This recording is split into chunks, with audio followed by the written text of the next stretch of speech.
All right, so we're going to start this one. So welcome to the talk. What we learned sniffing 3 million plain text passwords.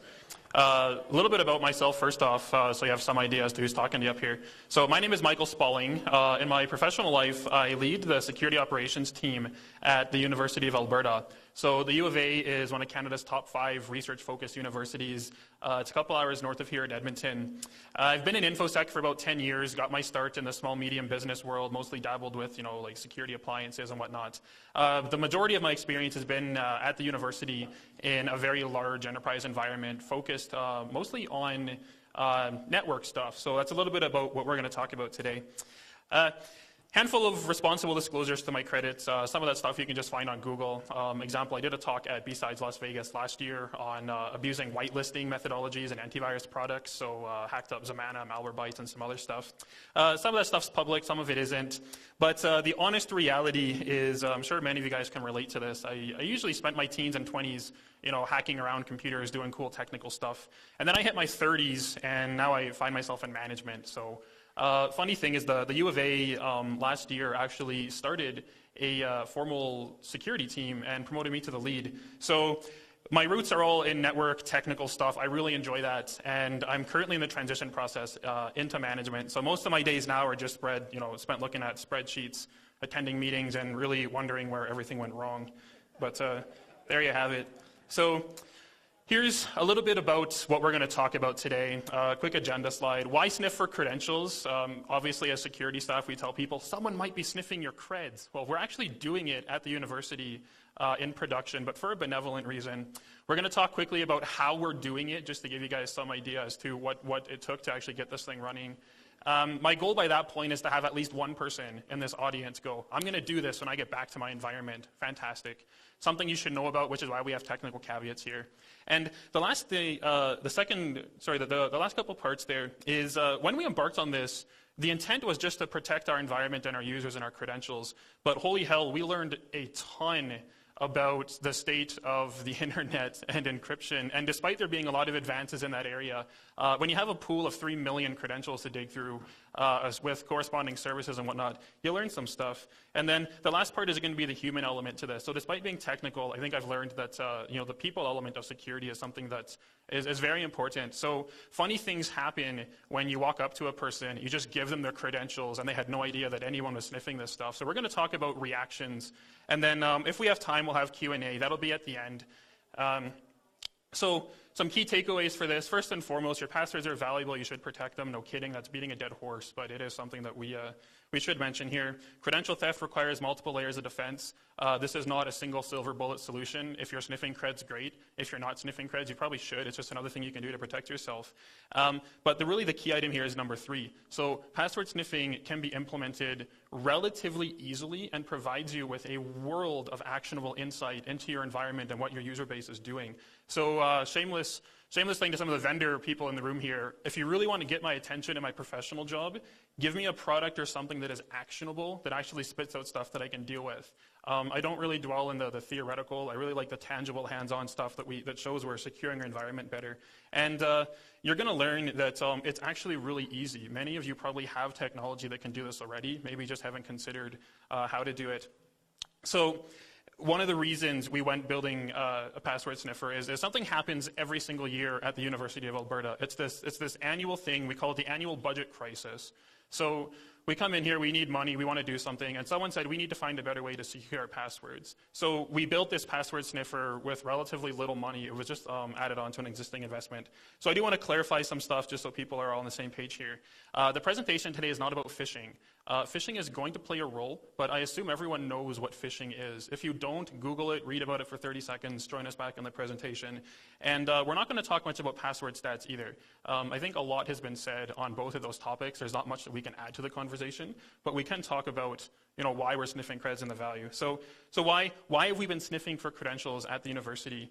And first and foremost is that despite my love for vulnerabilities and exploits, I will still concede that just good old credential theft, I believe, gets you much further into an environment than exploitation does. It's easier to do. You can get further in. So anything you can do to protect credentials is something you should be doing. The other thing is that it's a proactive approach to mitigating credential theft. You don't have to show your hands, but think about how many of you guys show up to work every day and you get emails or alerts from services like Pastebin, where they're like, here's everything that's been dumped based on your keyword searches in the last hour, and you got 5 or 6 of them, and they're all password variables that someone got. We do that at the university, and it's a reactive process, right? Someone out there had the creds, they've used them, you don't know what for. So if you can actually intercept your creds and expire them before someone else does, it's a proactive thing to be doing. And the last part is just saving users from themselves. One thing I've learned is despite all of our best efforts, I still get people calling me and they say, you know, Michael, I knew.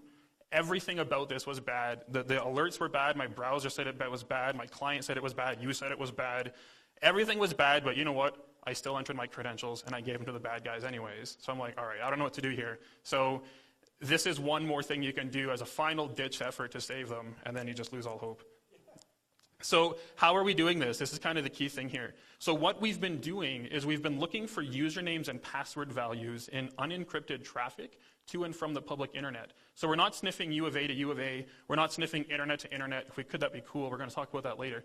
It's just everything into the university through our 3 commercial internet feeds, and everything out of the university that's unencrypted. The reason I have no SSL on here, I fully support SSL. It's just the image there is to enhance that. We're not doing encrypted interception or anything. It's just all plain text today. And then what we do is when we detect people logging into services, we save a PCAP, and then we use some black magic. A coworker can talk about it later if he wants, to extract the usernames and passwords out of those PCAPs, and then we test them against the credential authority. And if they come back as valid credentials, we immediately expire them. So even if someone gives up their credentials, you know, in a legitimate website running HTTP or through a phishing form, by the time someone actually gathers them, harvests them, sells them, and tries to use them, they've been, you know, they're not even valid anymore. So that's why we're doing this. And I want to give you guys some fun stats here. So credentials sniffed by month. This is from June 2015 to May 2016. To put this into perspective, the University of Alberta has, at peak times, about 55,000 users going through these commercial feeds. So we're sniffing, into the hundreds of thousands of creds every single month. The funny thing here is you can see spikes. Like September is the big spike, obviously, because that's when students are back and the big semester starts. So we see a corresponding increase in the amount of alerts that we're getting. Plummets in December because, you know, classes are done. The university is actually closed for about a week and a half, which is really awesome. And then January semester starts, it spikes back up. The other thing you can learn from this is it actually shows us, you might think that the summer months would be, you know, the lowest times, but there's actually quite a bit still going on campus. So March, April, May is generally the lowest if we use our credential sniffer. So one of the other benefits to doing cred sniffing is you pull a graph like this, you can actually learn a little bit about your environment. So I say 3 million, that's rounded. It's actually 3.3 million. And this is for 1 year. So in 1 year, we alerted 3.3 million times that, hey, someone somewhere filled in a web form, and we saw that. Of those, 800,000 of them, about 25%, were valid University of Alberta usernames. So one thing we tell the user base is don't use your University of Alberta username on any other service for obvious reasons, you know, that we make obvious to them, but stuff we all know about. So this tells us that people aren't really listening to that. But there you have it. And of those, 60,000 of them were also also had valid passwords. So in a pool of 3.3 million credentials in a year, 60,000 times our password sniffer alerted someone logging into an unencrypted service somewhere using valid credentials. So what this breaks down to, it's about 9,000 alerts a day, 160 of which are valid. So for an organization the size of the U of A, I think that's a pretty big number. I don't know anyone else doing this, so I don't have anything to compare it to. But the fact that we're seeing 160 times a day someone is logging into a service unencrypted with valid U of A credentials is a little crazy. So earlier, I talked about, I really enjoy like actionable things, right? Stuff that is tangible, that helps us out here. So I want to walk you guys through a phishing attack that happened last year where the password sniffer really shined and showed it, and everything worked perfectly that I was like, hey, I can build a presentation out of this, hence where we are. So back in 2016, this is an email that went around. We've all seen phishing. Once again, we're not going to talk about the bad points and what to look for. Obvious phishing email. The U of A is a Google Apps for Education environment. We don't use Office 365 or other stuff, so this is really common. People know that. They target their emails to us. And this was sent by someone to a whole ton of people with a link that says, click here to do whatever and open it in slides. And you don't have to be a genius to know where that link's going to go. So if you can't see it at the top, in the URL, it says bobromano.com.au. Random website hosted somewhere in Australia. The nice thing there in the URL bar, it even says /U of A. So these are people obviously targeting us. They were nice enough to even give us their own folder on the compromised server. Look at them. We've never done it, but other people that I work with, what they will actually do is they will go and compromise the system, and they'll be like, hey, it's not just U of A. There's like 7 other higher ed institutions in here, and then they'll go on alert. I'm not allowed to do that. I'm told that's an overstep in my bounds, but what have you. But the point here is the email and password forms. So if you're a web developer, this is right up your alley. But when the users enter their creds into the email and password forms, there's what we'll call an identifier, right? They click submit, and an HTTP post packet is generated that contains the values in those forms, right? And the one value will say, this is what they entered into the username form. The other value says, this is what they entered into the password form. And then the server grabs those, checks them, and, well, it doesn't check them, it just harvests them. So this is what we're actually looking for. So we built, using our perimeter intrusion prevention gear, we built a handful of signatures that look specifically for that traffic. So anything unencrypted that's HTTP post with some key identifier values in it, alert and save a PCAP. That's actually how we're doing it.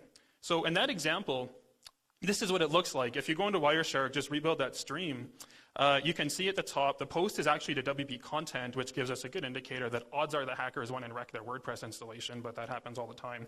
So at the bottom there, email equals, which is blanked out, and password equals, which is also blanked out. But password equals is one of the most common, if not the most common form identifier out there.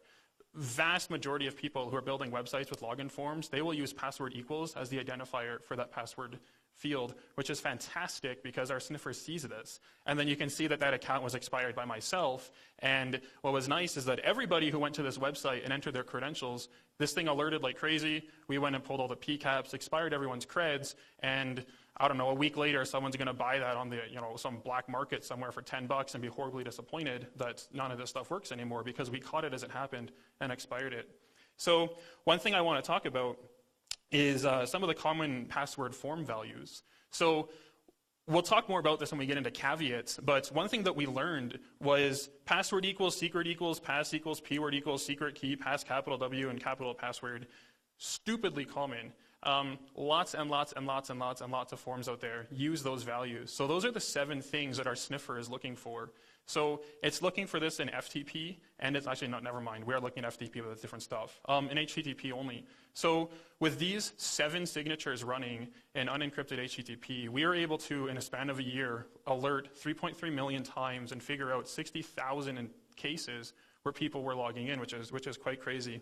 At the time, the tool we were using didn't actually support plain text, signatures. So you actually had to convert to hex and then write the signatures in hex. But honest to goodness, that's relatively straightforward. If you have an afternoon and can just read some documentation on hex, you can build sniffers, SIGs that do this. So one interesting thing is I had a scope for the presentation, but secret key equals. That wasn't a false positive because the sniffer would alert on that one quite regularly, but rarely was there actually a password in there. When there was, it was helpful, but we learned a lot about secret key values. Things in there like tokens in there, session IDs, a whole lot of stuff that's interesting for other purposes. Yeah, if you want to be malicious, write one of these and have fun. Don't actually do that. So one thing that I wanted to do here is we're going to bring the slide up one more time because I want to visualize something. So bobromano.com.au went through the effort of doing some trace routes, right, pinging around, and figuring out where exactly is that hosted and what does it take a packet with our valuable credentials in it, plain text, through the internet to get to that server. So this is visually what it looks like. So let's pretend that we weren't sniffing these credentials, or let's pretend that we're in an environment that's not doing any credential sniffing. You get hit with one of these attacks. Here's a map of the world, thanks to Google. we're in the top right there. I'm going to assume everybody knows where Edmonton and Calgary is. If you don't, well, it's not in Australia, so there's a hint. But top right in Edmonton, user clicks submit. They send their passwords to the bad guys, and it starts on the university's network. It hops to Shaw, stays in Edmonton, goes to Shaw, then it comes down here to Calgary, bounces around Calgary's network a few times, goes down to Washington, still on Shaw, San Jose, still on Shaw. San Jose passes it to a company called Vocus, bam, fires it across the ocean, comes out somewhere in Australia, Sydney, still on Vocus, bounces around a few times, Synergy WS, whatever that is, something called Ventral IP, still in Sydney, back to Synergy, and here we are. So the reason this is important, and this is one of the things that I just want to talk about, because I don't know how often this gets talked about, is our sniffer is at the very top of that list. We have a couple of them, but it's running in that hop right between the U of A and Shaw. We're literally tapping that fiber and looking for this and then sending it out. But those those packets with all this valuable credential data in it, it's gone through 3 countries. Every one of which, or each of which, has its own laws and regulations around data collection, privacy, and storage. So we don't really know what they are, but it's safe to say that these creds are now going through 3 different countries, and they're going to be subject to different laws. It's also passed through 5 ISPs, the U of A, Shaw, Vocus, Synergy, and something called Ventral, each of which probably has its own policies around data collection, storage, and access. They're all handling these packets with our credentials in them. And then the last thing is it touches 13 different routers. So what I want you guys to do is just an exercise for a second. Just put on your tinfoil hats. I really love conspiracy theories. But this is maybe one that I came up with. In our industry and security, right, in the last couple of years, there's been a substantial amount of password breaches going on, right? Every week there's some giant database, hundreds of millions of creds that got stolen from somewhere. And in many cases, yeah, someone, compromised an entire organization and stole their credentials. But in other cases, they're somewhat smaller. It might be a dump of 1,000 for all sorts of different sites, or a dump of 10,000 for different sites. So I kind of wonder, maybe someone else out there is actually doing this. They're just not talking about it publicly, and they never told anybody. So we're doing it. I mean, in a year, I was able to build a database of 3.3 million creds. Guess what? They're valid. 60,000 are valid at the university, but those are valid for a whole range of services. We just, we're professional, so we don't go and steal those. But yeah, we do joke on our team. It's like, hey, you guys want to make some quick cash? But, I'd probably lose my job and end up in jail, and I don't want to do that. But other people, they might not joke about that, right? So think about for a second, how many of you guys are responsible for large networks or even small networks? How many of you guys have teams spread out across the province or the country or the continent with guys who handle routers every day? Can anybody in this room, you don't show your hands, but confidently say to yourself that no one in your environment, when we think of inside threats and inside actors, nobody in your environment has installed a tap somewhere and is harvesting credentials and making money off the side, and they've been doing it for a while and you don't know? Can anybody confidently say that? Probably not. Maybe someone can, but that's just something that I want to point out, is part of this talk, too, isn't just, highlighting credential sniffing and why we're doing it and why it's important, but it also highlights the importance of encryption. So beating a dead horse, we know it's important. But if this whole session was encrypted end-to-end, it's going to remove that ability, hopefully, for people to start, tapping routers that handle a crap ton of internet traffic, harvesting credentials, because it's unbelievably simple and easy to do. So, all right. So some of the stuff that I want to talk about here, I mentioned a few caveats. So there's some things just to know about if you're looking at this going, hey, cool idea, I want to do this when I get back. One of the biggest hookups to this thing is that we don't know those form value identifiers. We've been able to determine, very common ones. What would usually happen is someone would submit a phishing email, it would come to us, we'd pull the site up, we'd check the identifier, and if it was relatively, if we thought it would be common, then we would actually go and update the signature, and that's how we got our list of 7 over some time. But sometimes really common are those websites like Weebly, where you can just spin up a password. All of those identifiers are just randomly generated. So we don't have the capacity in-house to keep up with that. So if someone hosts a phishing form on Weebly or whatnot, good chance our password sniffer is not going to see it until someone forwards us the email. We actually pull the site up, we rip it out, use Chrome developer tools, look at the identifier, build a new signature, test it, push it into production. Testing is the key thing. You don't want to screw up like I did and just write a signature that looks for HTTP GET and alerts because that blew up our environment. Oops. Make sure there's other criteria. So it doesn't catch everything is what this really comes down to. The other thing is that it also relies on proper encryption not being present. I would love it if proper encryption was present everywhere, but this thing has shown us that that's not the case. We'll talk about that a little more with epic encryption failures. It's also not going to save users on home or on the go, right? This is only traffic to and out of the university's network. Shameless plug, if anybody here happens to work for companies who write endpoint clients, this might be a dangerous suggestion, but something you might want to consider is, if you have, local IPS or something doing signature-based inspection of your network traffic locally, you could write signatures that look for this. And in theory, you tell your users, hey, those credentials that log onto your box, you probably don't want to use those to log on to Joe Schmo's website. And you could intercept that in real time, check it locally, and say, do you really want to do this? I don't know, just an option, I'm throwing it out there. And in some cases, too, the identifiers may be blank. So that seems to be more of a development issue. People are just browsing the website. They're not actually authenticating to anything, but those values will still be there in the packet sometimes. But the other one that we've noticed is it will alert, but instead of there being a plain text password, there's an MD5 hash. And what I've learned is some of those really common bulletin board software, I'm pretty sure it's like vBulletin or BB Bulletin, what they do is they actually send an MD5 hash in place of a real text password. And we've had stupidly successful luck, mostly because people use terrible passwords, just ripping out those hashes, throwing them into Google, and seeing 600 results because people know the value that corresponds to that hash. So at one point, we actually went as far as acquiring a bunch of rainbow tables, and we were going to build this system to also identify hashes, look it up in the table and see what the corresponding value is, and then try to authenticate and validate against that. We never actually got to that, but it was an idea. So I've also talked about how easy this can actually be. So if you are running technology from any of these companies, you can actually do this tomorrow. It's really simple. If anybody from Pan, Fortinet, or McAfee, or Cisco is in the room, shameless plug, here's some free advertising. You can send me swag or something later. But Palo Alto Networks, PAN-OS 7, we had on their boxes, and we were able to very easily write signatures using their custom signature engine to start ripping out credentials. We never actually tried to get to the PCAPs, so there would still be a manual effort involved in that.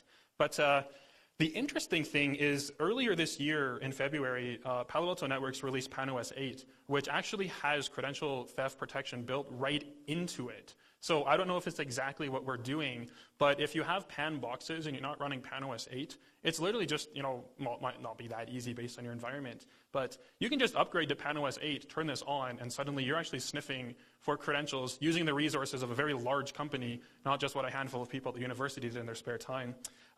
We had good luck with Fortinet as well. I think FortiOS is up to 5.6. We've only tested it on 5.4.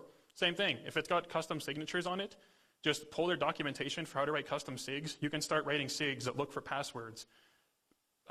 Don't be malicious with it. It's a good thing you want to do this. But password those ones up. We didn't try to get the PCAPs either for that one. The McAfee Network Security Platform, that's where we had all of our experience. So we built this whole sniffer running the McAfee NSP for about 5 years. So that was the whole thing completely automated. That's where all of our signatures were. We were able to get into the database, make some configurations to it so that we could automatically pull the tables that had the PCAPs in it, kick it off to another service.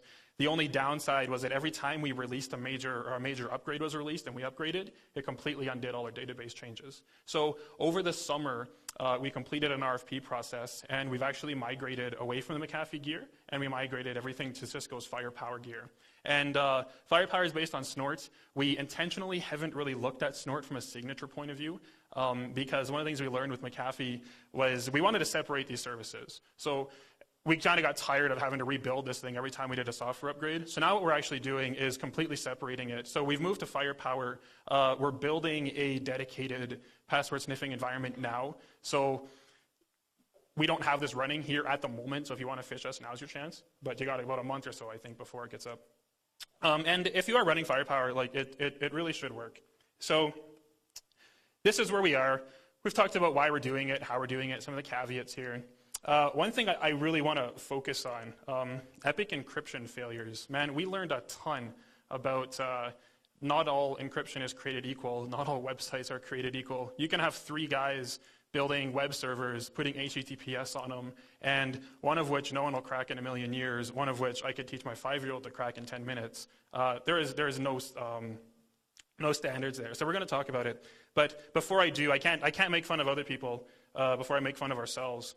So key thing here is inbound and outbound. One of the first things we learned when we turned this thing on was it actually revealed systems on campus that were using plain text for encryption. So the intent was to catch people logging into services off of the university, but we actually had it running bidirectional, which meant that some of these alerts, actually more than I care to admit, were actually targeting systems on campus. So within a span of a week, we were able to actually track down a large number of systems that some of them were production and just not configured correctly, some of which were being botted, some of which were critical systems running ancient operating systems because we're a university and that's how we fly, that we can't upgrade. They can't support HTTPS. It's that old. But that's also one of the beneficial reasons to doing this on your environment is even if your user base objects or someone is concerned about privacy, turn off the outbound sniffers and look at the inbound sniffers and see if you can find anyone on your environment actually doing plain text auth. So something I got to mention here, I am here. Yeah, so that's actually something that I was going to bring up near the end of the presentation. There's a ton of use for this stuff that we're just going to scratch the surface on today. But things like using this to build automated phishing site detectors, totally a thing. The downside at the university, 55,000 people, and our security team is 4. I lead it. We got 3 analysts. We're kind of strapped for resources. So if anybody wants to donate money, I'm here market for security. Awesome. I probably shouldn't have said that. Okay, so here we go. So epic encryption failures. I should mention I'm going to stand over here. I am here today as a representative of the University of Alberta. I'm not an independent right now. So there's some professional obligations that I'm required to adhere to. One of which is I can't have profanity in my slide deck. So we all know this scene from Jurassic Park. We all know the corresponding phrase that goes with it, right? Ian Malcolm just stands up there and he's like, that is one big pile of shit.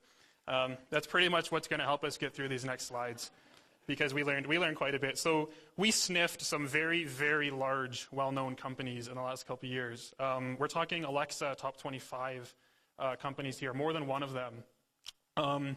Some cases we try to report it. Other cases we realize, you know what, they're so large, they're so big, they probably don't even care at this point, so we don't. But very, very large, well-known companies. One of the conditions of me representing the U of A is that I'm not allowed to name and shame. So if it wasn't the U of A, I'd tell you exactly who they are, but I'm not allowed to name and shame, so they're in the top 25. It narrows it down. There's more than one. The other thing that we've learned, and this is probably common, is it's actually surprising how many websites out there start using authentication after encryption has taken place. So our sniffer would alert, we would go to the site, the whole site served over HTTPS, and I'm like, this doesn't make any sense. But when you authenticate, the authentication's in plain text. Or you go to the site, and the site is completely HTTP, you authenticate, and then it flips to HTTPS. I've never quite figured out why that is. I'm assuming someone just screwed something up. But we had one interesting engagement with a smaller company, nowhere near, probably not even Alexa top 2 million, so nothing crazy. But they actually told us, they said, yeah, that's by design. What? And they said, yeah, we have other protections in place to protect your data. We don't care about the authentication system. And I was like, that's completely stupid, but okay. So I went and I looked at their privacy policy, and the kicker was in their privacy policy, it actually stated, we take we value your security very seriously. We handle this stuff. And there was one line that said, if someone else knows your credentials, contact us immediately so we can rectify the situation. And I'm sitting here going, guys, I got a ton of them.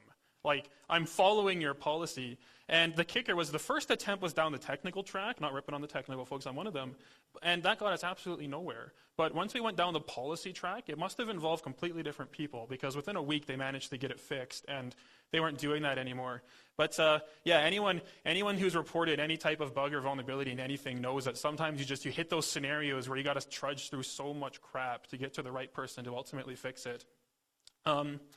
The other one we see is no enforcement of encrypted on unencrypted login pages, right? They run two completely different services, one on HTTP, one on HTTPS.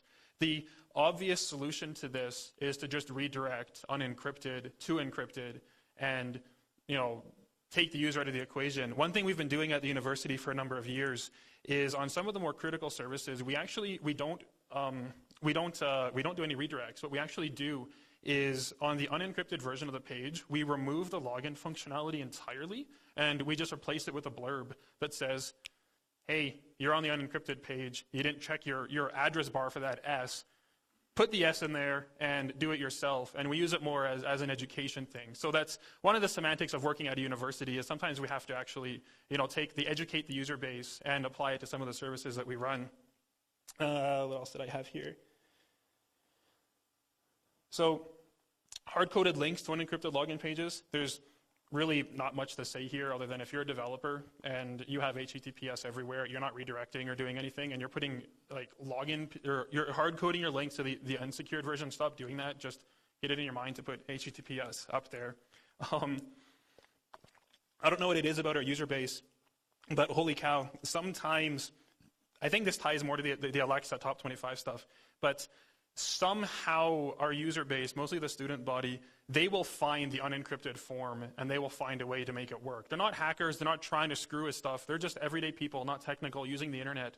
And there's times where we'll pull a website out there, and for the life of me, I cannot make it authenticate unencrypted. I can't do it, but they'll figure it out. So shameless plug to people out there, review your sites, make sure that you're running encryption. And this last one, I don't know what else to call this other than inline frames. Someone can correct me later if I'm wrong. But this is actually another one worth talking about. No name and shame. But there's one very, very well-known company out there. There's a few of them, one in particular that we've all used. They like taking organizations and putting them in different quadrants based on criteria. And our sniffer was alerting for this company. And same thing, I could not make this stupid website send plaintext data. They were doing everything really well. So I started digging around and looking, and what I learned, there was some other metadata in the PCAP. It was the process. When someone decided they wanted an account and the account was created, they would get an email from the company with a link that said, click here to activate your account and create a password. All done through HTTPS. But that page that it would take them to, there was a little pop-up that said, what's your new password? Guess what wasn't encrypted? That password, and it was pre-populated with their email address. That's what the password sniffer was ripping out. So during that one key phrase or key moment of setting up a new account, they missed one thing, and it was the action of changing the credentials to the ones you're actually going to use, all in plain text. So the funny thing is we told them about this. We used our contacts to contact some people, and we told them about it. And they came back with, oh, you guys want documentation on how to implement SSL? Here you go. And we said, no, that's not what we want. And then we just gave up because who cares at that point. So that's how it is here. Okay, we've got some time left here. We'll probably get this one back on track. Unplugging the power kind of helps. All right, so funny things happen when someone's handed a piece of paper containing their credentials. We're going to talk about the human element here. I don't think it's pretentious to quote yourself in your own talk, so I did it anyways. But what we've been doing at the university is, in the department that I work in, we're in a department called Information Services and Technology, and it's intentionally IST, not ITS, right? They wanted to emphasize that we provide services and technology, not just technology services. So we have this eat your own dog food mentality, which sometimes gets taken a little too, not literally, but they go a little overboard with it.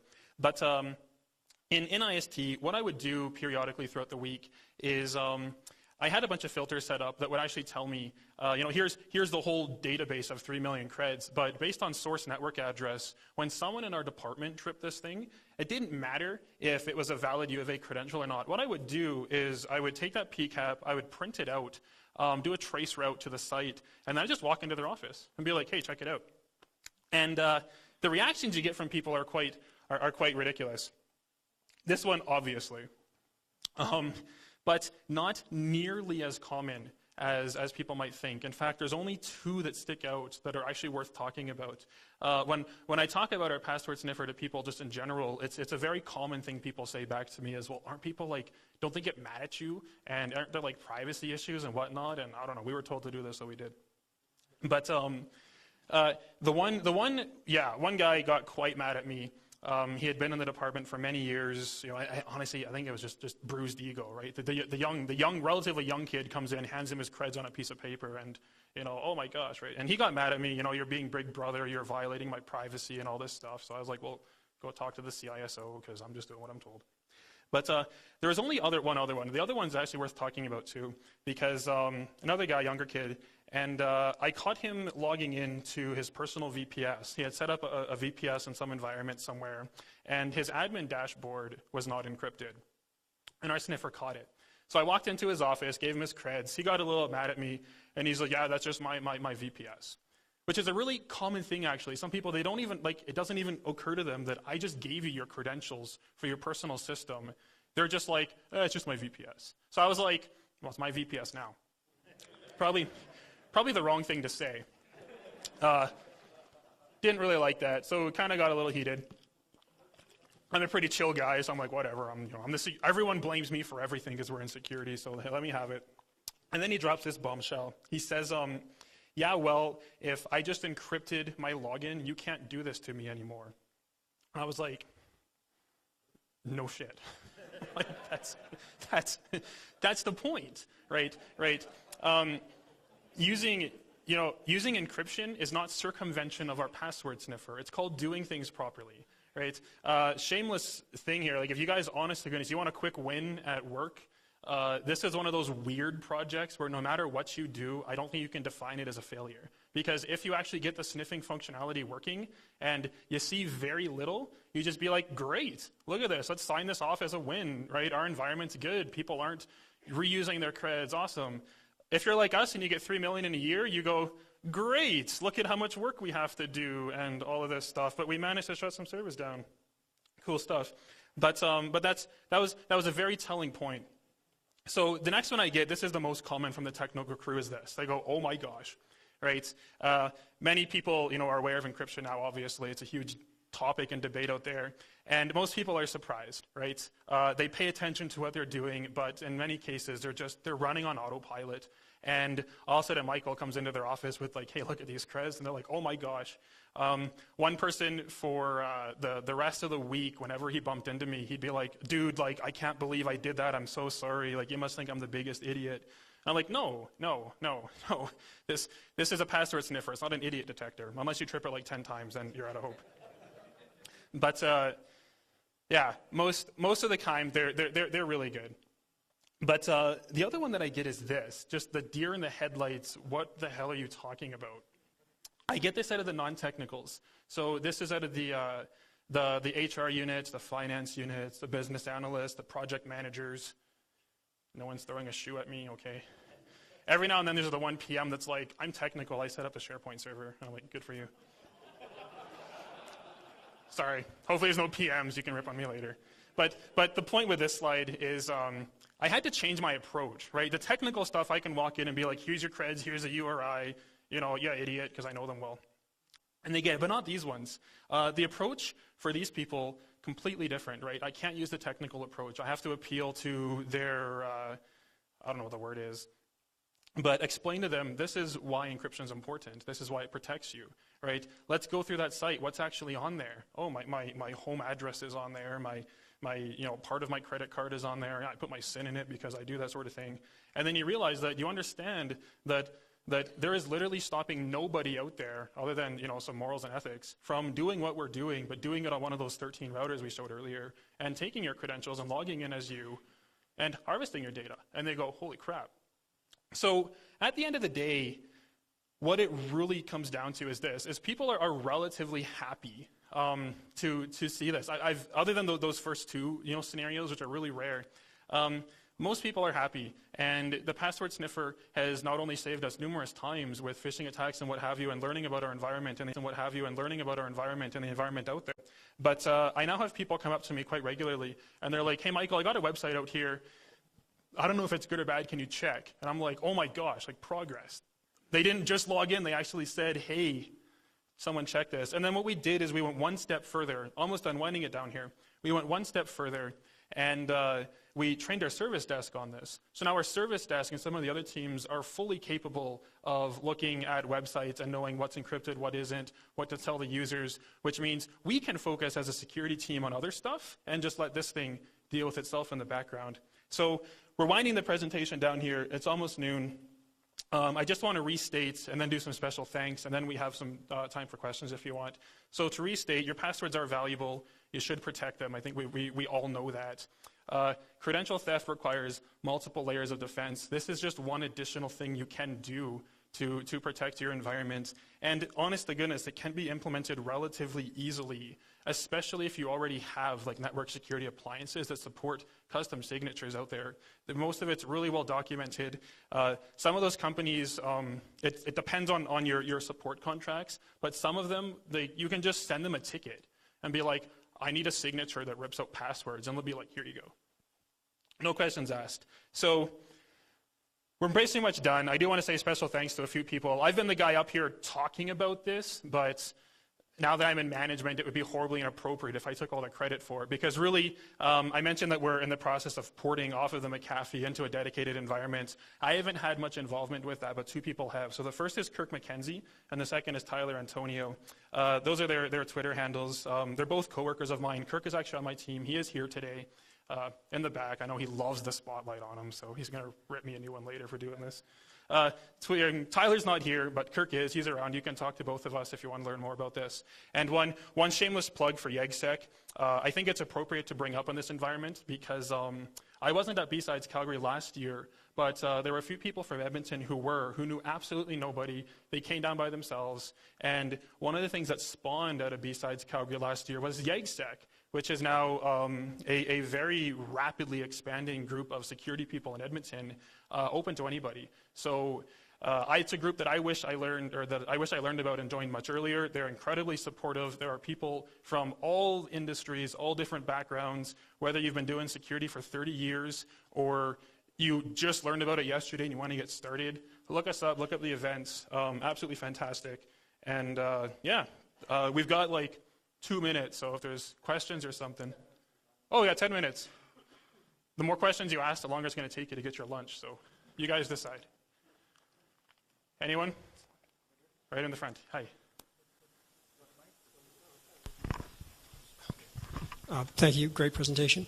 So aside from the one-to-one education campaigns that you've engaged in, how are you creating one-to-many campaigns? How regularly are you executing those campaigns, and how are you measuring them other than the ways that you already mentioned? So most of the so at the university there's two security groups. I said one, there's actually two. Like there's my team, which is sort of the operational team, and then we have an office of the Chief Information Security Officer. A little redundant.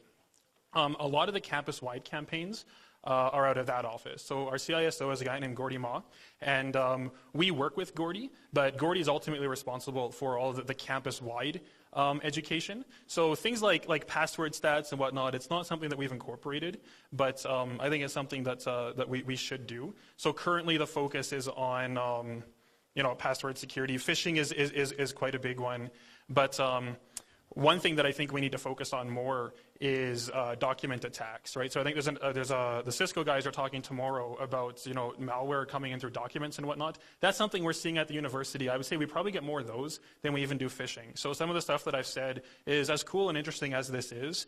We've noticed quite a bit of a shift in document attacks coming in. So I think we need to update our training campus-wide. One thing that does happen is every year, in order to maintain your university account, you have to go through something we call SPED. I think it's Security Something Education. I don't know what it stands for, but it's the security education, and they used a third-party company, I believe, just to create a 10-thing questionnaire of very common security stuff. Here's some questions. What are the answers? Pass, and you go. So we do that annually. October is Cybersecurity Awareness Month, which we really took advantage of. So emails went out there, campaigns. we have a whole communications team, right, that decides, are we going to use Twitter, are we going to do per department, are we going to do campus-wide, and what have you. And then one thing that we also did for the first time ever is we participated in the university's Safety Week. So that's put on by Risk Management, and they invite, the Edmonton Police Service, the firefighters, a whole bunch of other folks to do demos, and they said, hey, we want the security guys there this year, like the IT security guys. So one of our guys, Harvinder is his name, he manned that booth for a whole week. And we set up a table with haveibeenpwned.com, and we just invited the student base to enter their credentials and look at their results, right? And I don't know how many had nothing in there, but a lot of them were like, oh my gosh, I'm in LinkedIn, I'm in exploit.in, Ashley Madison, that's a little embarrassing. But yeah, and then we give them some tangibles that they can go with. In the back.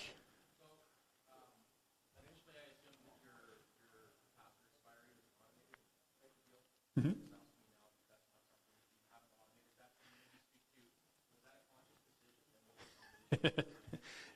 So it actually was automated for a while. The reason it's not currently automated right now is just because we're completely rebuilding the environment. When we had automation, we had it running at one period of time, and it worked well, but there were a couple bugs that were kinked in. For example, one guy had his account expired 11 times in one day. Oops. So there was some questions about...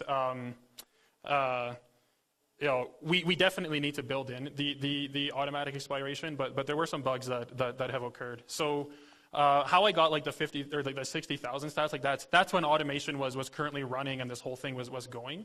But it's kind of been put on the back burner. We've had a lot of other projects, but this is something that we've finally put more resources to. So I wanted to kind of start talking about it again. So right now, yeah, manual, but automated once we get those bugs figured out.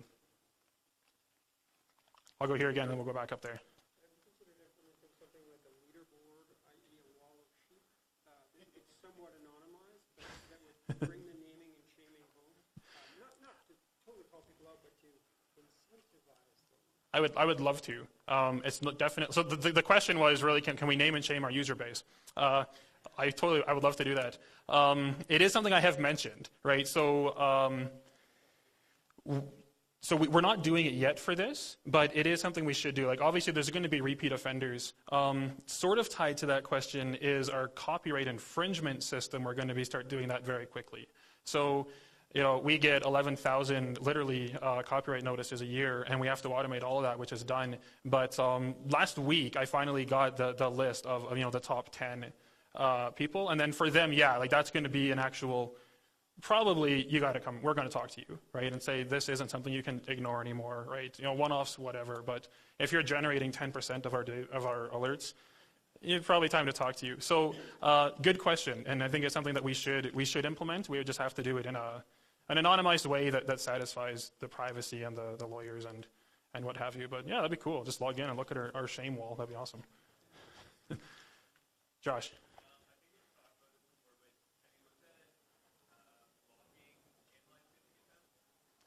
Inline?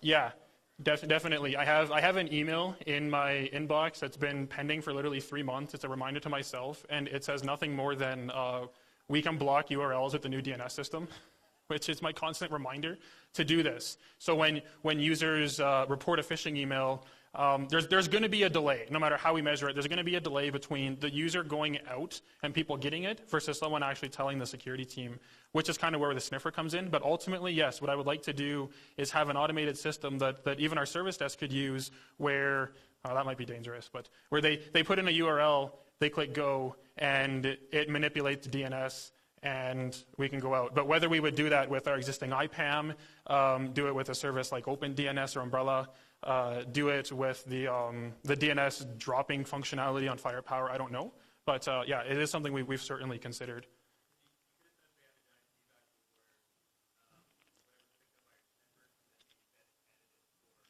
Hmm.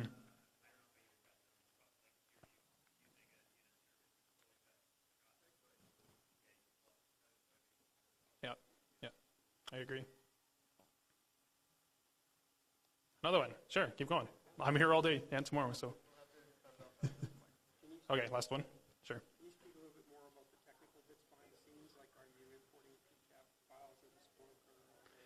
So Kirk would be the guy to talk about that one. What we did with McAfee is the technical, we created a new account in the database. We had to dig through it and figure out which tables actually held the PCAPs. The PCAPs are held in a separate table than the alerts, so we actually had to find a way to figure out which PCAPs are related to which alerts.